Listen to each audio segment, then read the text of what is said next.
This is the Fierce Heart Alliance, featuring the harmonic virtues, a self-reflective practice to understand virtues based on the laws of the universe, ancient teachings, and channeled wisdom. We can apply these virtues to everyday life to fully participate in our personal evolution by cultivating resiliency, purpose, and harmony through self-awareness and self-stewardship. Hi, I'm Summer Sophia Moon, and I've come here to heal myself and chew bubblegum, and I'm all out of bubblegum. So join me and my special guests as we share and learn how to love ourselves fiercely through self-care, explore the wisdom of the harmonic virtues, and grow our conscious community together. By listening, you are now a fierce heart too. Welcome to the Fierce Heart Alliance.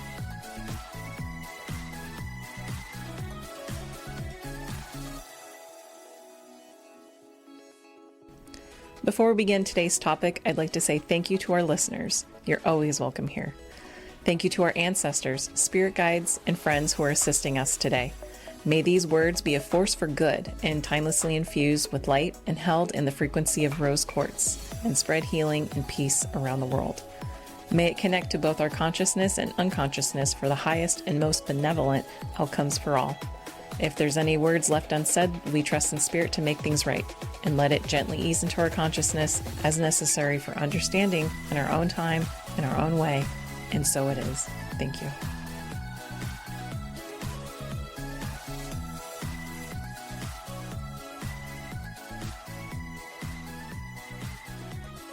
Hey Fierce Hearts, today is our interview episode for The Virtue of Karma, and my guest today is Brandy Roberts.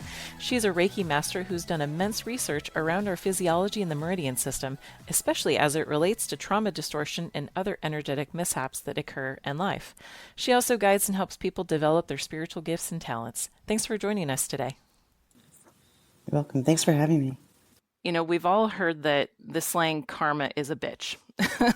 And, you know, it's from what I understand, we typically mean that for someone's rude or something like that, that they're eventually going to meet their justice of some kind. But what is your opinion of karma? And we're just going to be speaking about the cause and effect more so than the reincarnation sort of aspect. So what does karma mean to you? To me, if you have an experience that you're going to perceive as karma, it means that you're carrying an energetic vibration within you that is asking for light to shine on that subconscious aspect of yourself.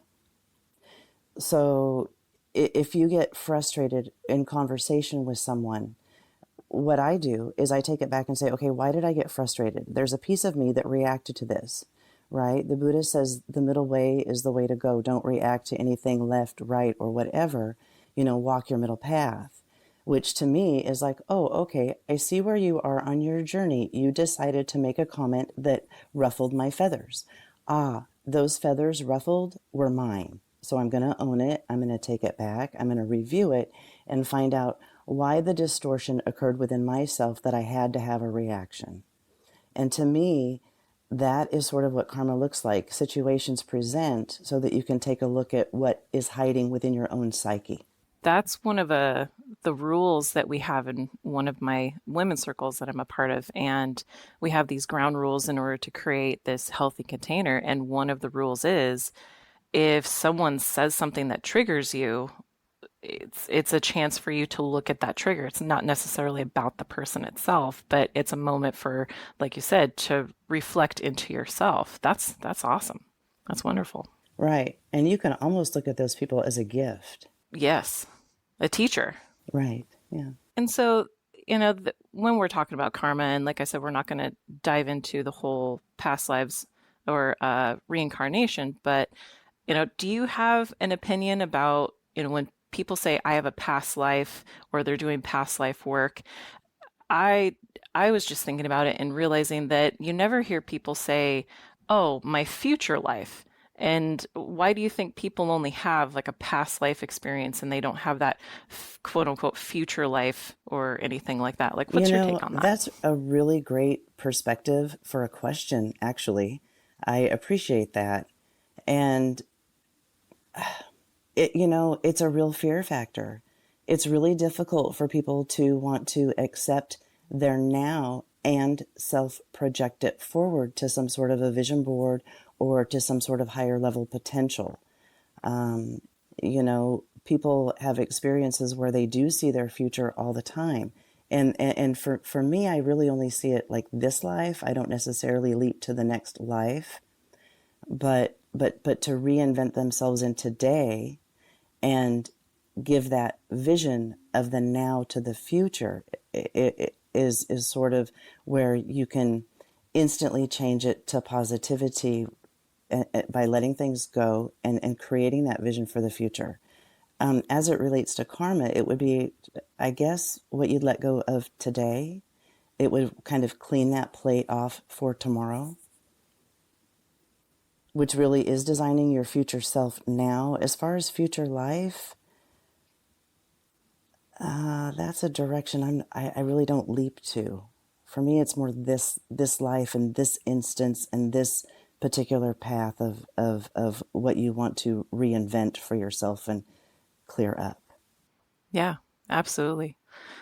And I have my own take on past lives, and I don't really know what the answer is either. But one thing that in, I've, I don't want to say reduced to, but the conclusion I've come to is regardless of what the answer actually is, regardless of what life it is, where we go or what have you, the power that we have in this life is love. And so maybe there is something that we can't quite explain that happened in the past.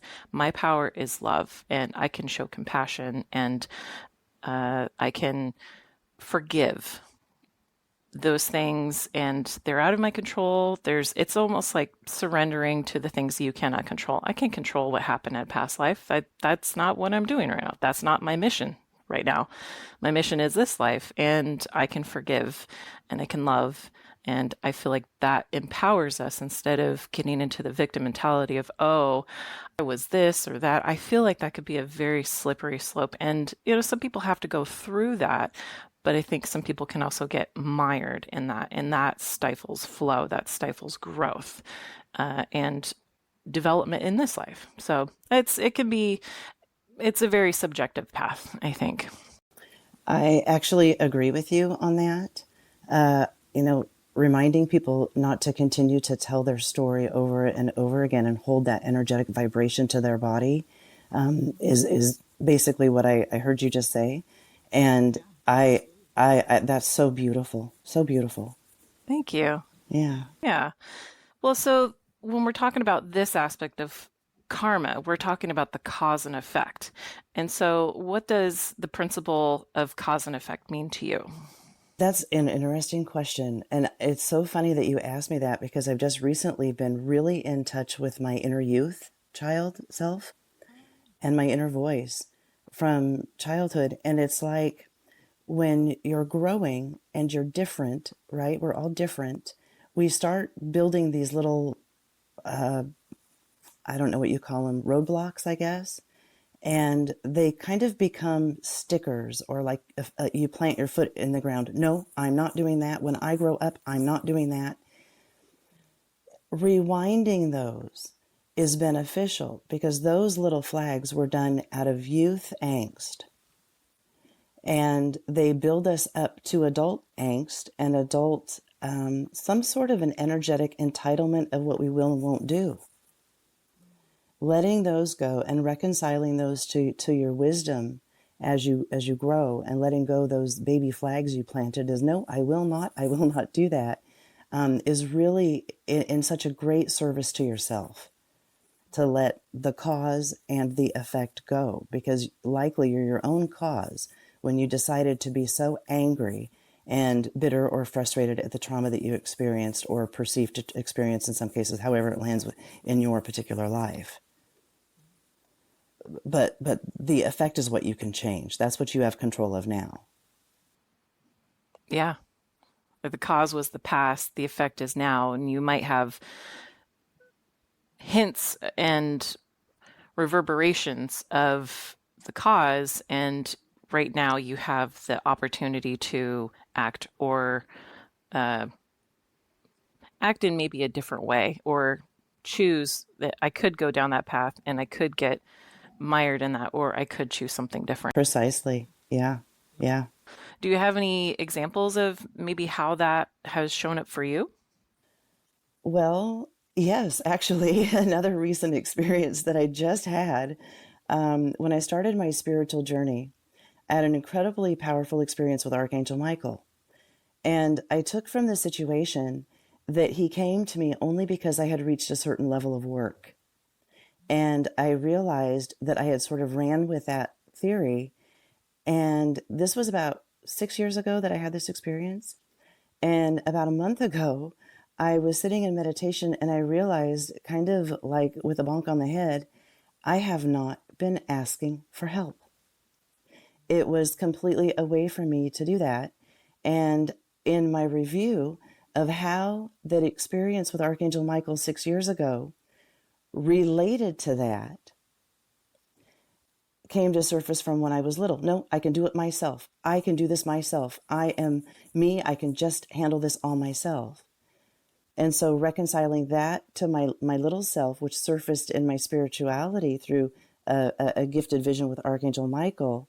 And then just 2 months ago was like, wait a minute, I can ask you guys for help and do the work myself at the same time. And what a benefit that's been.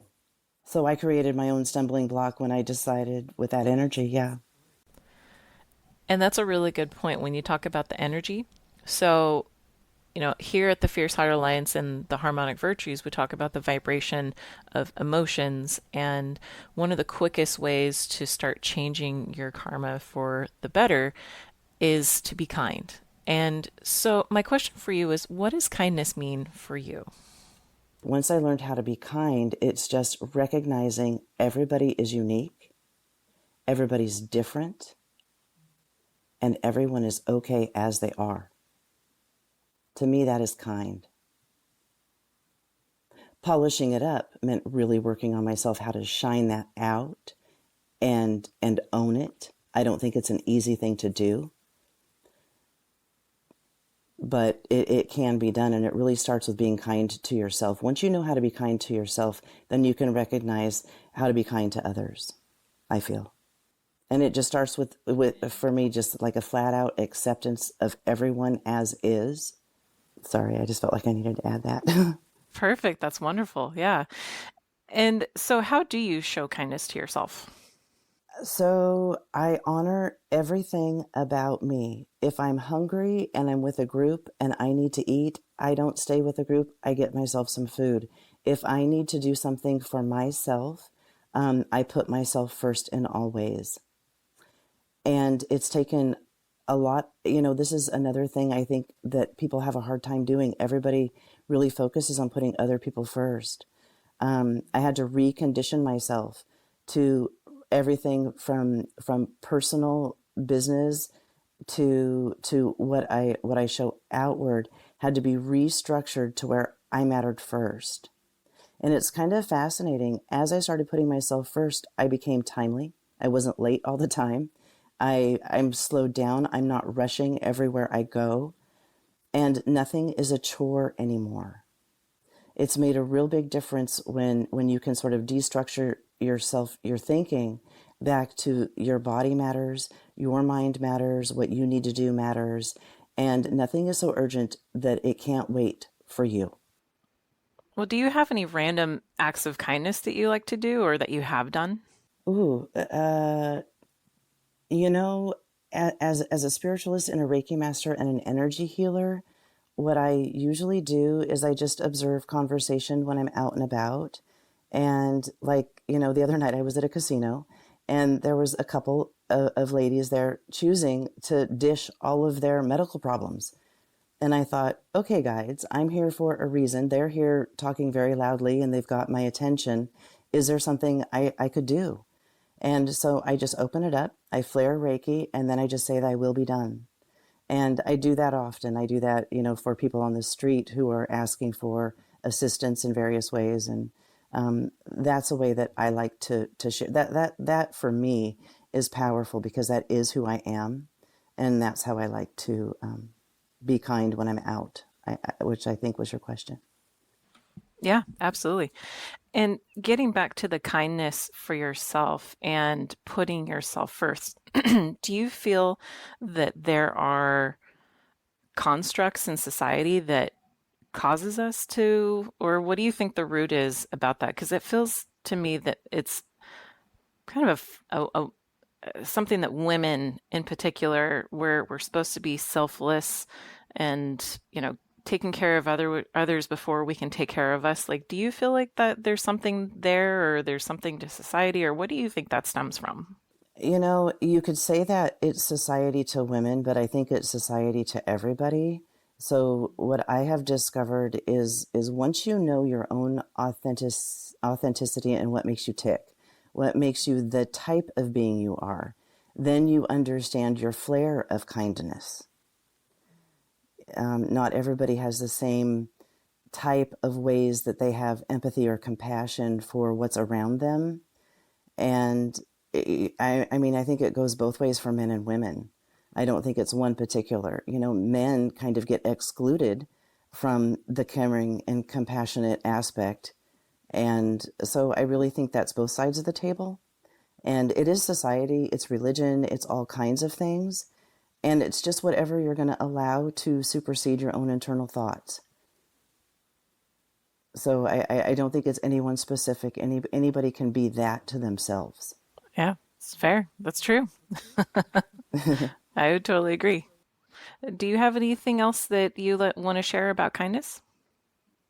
I do. I have a story that I'd like to share. I'm kind of Oh, telling on please. myself. Yeah. Several years ago, I had it in my mind that I could help other people every time I went out to eat. And I love to eat at Panera Bread drive-through. So I'd go through the drive-through and I'd get up there and I'd pay for the car behind me.